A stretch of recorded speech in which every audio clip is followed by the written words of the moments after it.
Have you ever wondered why some older New York City apartments literally have bathtubs right in the middle of the kitchen? Or, honestly, why there are just literal mountains of trash piled up on the city sidewalks every single week? Well, welcome to This Explainer. Today, we're going to decode the fascinating quirks and the hidden history baked right into the architecture of New York City. We are taking an architectural journey through 5 iconic apartment designs that have completely, and I mean completely, shaped the way New Yorkers live. So, here is the roadmap for our architectural tour today. We'll be looking at 1. Brownstones 2. Tenements 3. The Classic 6 4. Lofts and finally, 5. Studios. Let's dive right in. Section 1. Brownstones, the grid blueprint. Okay, so developed mostly in the mid-19th century across Brooklyn and Manhattan, a brownstone is essentially a row house made of a very specific type of sandstone. But their iconic, narrow shape, that actually comes down to the foundational math of the city's 1811 grid plan. City planners laid out blocks that were exactly 200 feet deep. Then, they divided those blocks in half to make 100-foot deep lots, and finally sliced those lots into narrow 25-foot slivers. That 25-foot sliver became the exact standard width of your classic brownstone row house. And here is a crazy fun fact for you. With a 200-foot block and a 60-foot street in between, 20 of these city blocks perfectly equal 1 mile. It's like a giant, mathematically perfect puzzle. Now, take a look at the famous brownstone stoop. The word stoop actually derives from the Dutch word for staircase. But there was a highly practical reason why these staircases were built in the first place. You see, the main entrance for the wealthy families who owned these homes was elevated up to what they called the parlor floor. And why did they do that?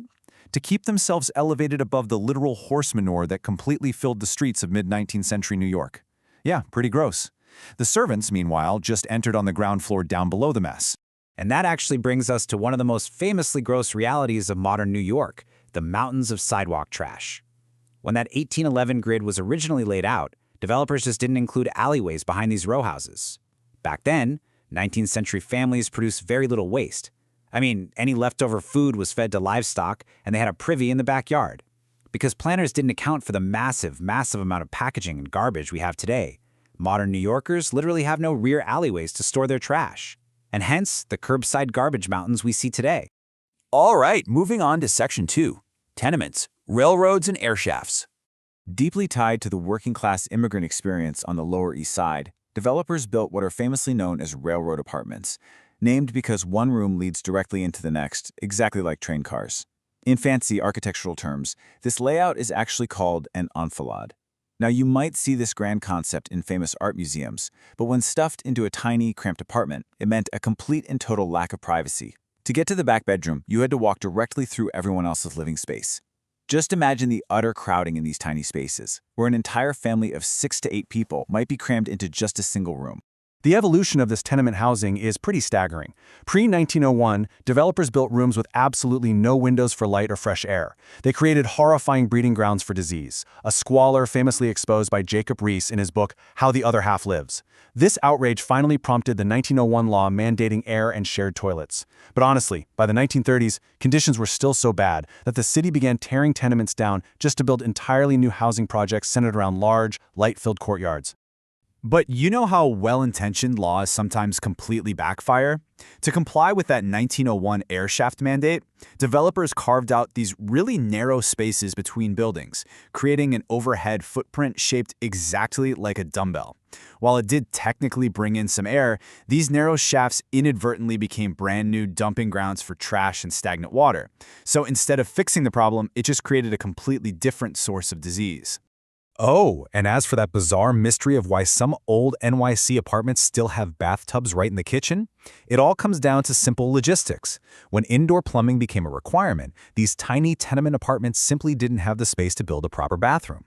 The kitchen was literally the only room that already had plumbing for the sink. So the bathtub went right next to it. Tenants would even put a wooden cover over the tub during the day just to use it as extra kitchen counter space. Talk about making it work. Which brings us to Section 3, the Classic 6. Elevator elegance. We are heading uptown now to the 1920s luxury of the Upper East and West Sides, and let me tell you, the difference is night and day. Gone is that claustrophobic enfilade where you have to walk through someone's bedroom just to get a midnight snack in the kitchen. The Classic 6 introduced beautifully detailed, gracious central foyers and private corridors. For the very first time in high-density apartment living, you could actually step into a hallway and enjoy real, actual privacy. The layout is exactly what it sounds like. 6 primary rooms. You had a distinct living room, a formal dining room, 2 main bedrooms, a kitchen, and a maid's room.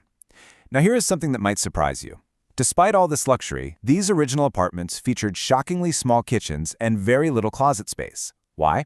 Well, the wealthy families living there didn't cook. Their live-in servants did. And as for the closets, people in the 1920s simply owned far fewer possessions and items of clothing than we do today.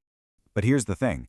None of this luxury, high-rise living would have been possible without a massive technological marvel, the elevator.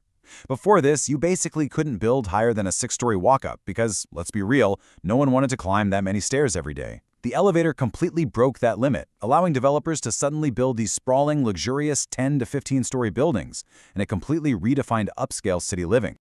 All right, let's head to Section 4, Lofts, from factories to art. Heading back downtown to Soho, which, by the way, stands for South of Houston Street. Artists began moving into these massive, light-filled cast-iron manufacturing buildings that industry had just left behind. Cast iron was this new technology that allowed for massive sheets of glass, creating huge windows. And artists loved this because they needed these huge walls for the massive canvases that were becoming super popular at the time. To live there legally, they lobbied the state and had to register for AIR status, meaning artist in residence. They actually hung these AIR signs outside the building so that firemen would know these former factories were now inhabited by people. And this sparked a rapid cycle of gentrification. Think of it like dominoes. First, the artists fixed up the spaces, adding basic plumbing and heat. Then, art galleries flocked to the neighborhood to show their work. This vibrant culture inevitably attracted immense wealth.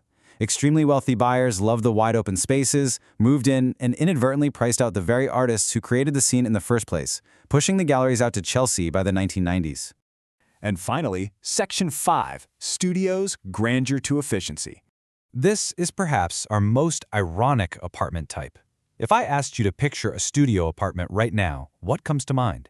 For most of us today, a studio usually implies a cramped, single-room efficiency layout. It's often the absolute cheapest way to live alone, where your kitchen, your living room, and your bed are all just crammed into a few hundred square feet. Well, get ready for this, because the original reality of the studio apartment was literally the exact opposite of that. Back in the late 1800s, buildings like the 20-story Hotel des Artistes on Central Park West were designed for ultra-wealthy artists. These original studios were double-height, multi-room, sprawling Gothic mansions. They were these grand, posh spaces specifically designed with giant windows, so that artists from rich families had elite, beautiful places to paint and sculpt. So how in the world did we get from a Gothic mansion to the modern cramped box? Well, the real estate industry pulled a massive switcheroo.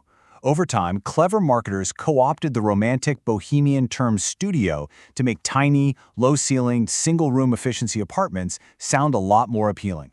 They literally sold the romance of the bohemian artist lifestyle to people who just wanted an affordable place to live alone. What you should really take away from this explainer is that New York City's architecture isn't just about bricks and glass. These 5 apartment types are literal time capsules. From the horse manure-avoiding stoops of the brownstone to the privacy-enhancing corridors of the Classic 6, the spaces we inhabit are entirely shaped by class, technology, and history. So, looking back at these 5 iconic designs, which era's architecture do you find the most fascinating to live in? Think about it. Thank you so much for joining me to decode the city.